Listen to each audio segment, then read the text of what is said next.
En el problema que estábamos analizando en el video anterior, surge la pregunta de cuál será la distancia total recorrida por Juan hasta la enésima etapa. Es decir, si tú recuerdas, Juan recorría una distancia desde hasta un punto B, cada vez mitad por mitad, ¿sí?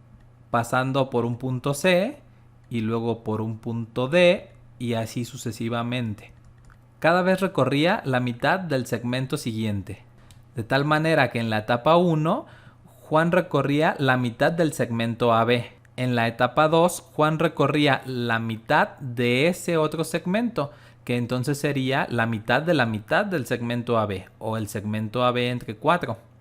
En la siguiente etapa, Juan recorría el segmento AB entre 8 y así sucesivamente.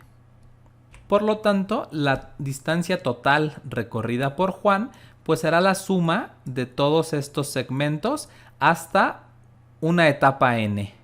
Para que Juan llegue al punto B, se debe cumplir que la suma de todas esas distancias pues son el segmento inicial AB, si no, él nunca podría llegar a este punto B.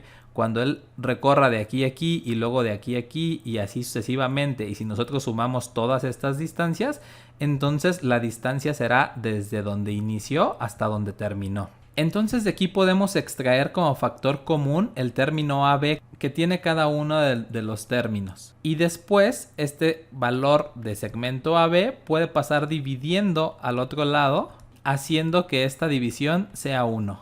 Entonces, ¿será cierto que esta suma es igual a 1? ¿Será posible realizar una suma con un número infinito de términos? ¿Será posible que al sumar esa infinidad de términos se obtenga como resultado un número finito? Si esto no fuera posible, Juan nunca llegaría al punto B. Debemos concentrarnos en analizar esta parte. Y vamos a olvidar por un momento que ahí abajo hay un 2.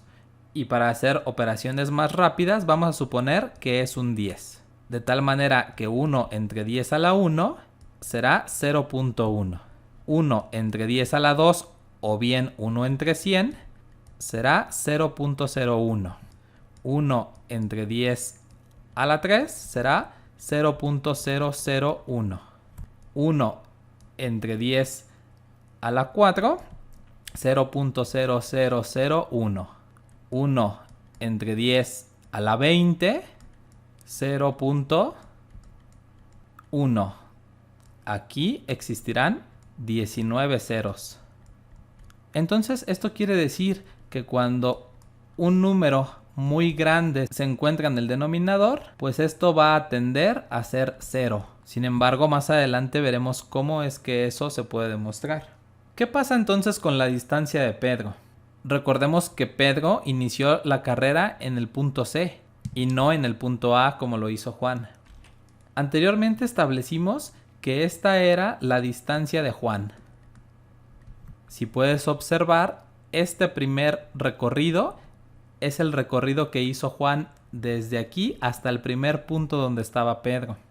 Si hacemos un proceso muy similar a lo que hicimos anteriormente, pero sin este término, resultará que pues esta situación conduce a que esos términos son un medio. Suena lógico, ¿no? Puesto que Pedro inició la carrera a la mitad de donde lo hizo Juan. Y si Juan recorrió una unidad, pues Pedro debió de recorrer media unidad. Sin embargo, surgen de nuevo las mismas dudas. ¿Será posible realizar la suma de un número infinito de términos? Y si la respuesta es no, entonces Pedro jamás terminaría la carrera. Podemos concluir entonces que para eliminar estas dudas es necesario construir herramientas matemáticas que incluyan al término infinito y con ellas podamos entonces resolver estas dudas establecidas, ¿sí? Como cuando 1 entre 2 a la n es igual a 0, que aproximadamente vimos un valor ahorita en el cual donde ese término del denominador se hace muy grande, pues eso va tendiendo a 0, sin embargo no quiere decir que lo sea como tal. Otra duda es que si es posible efectuar una suma infinita. Y si es posible, ¿será eso un 1? ¿Y podrá entonces ser la otra suma un medio? Dime qué piensas al respecto en los comentarios. Y no te pierdas el próximo video en donde te explico un poco más de estos términos.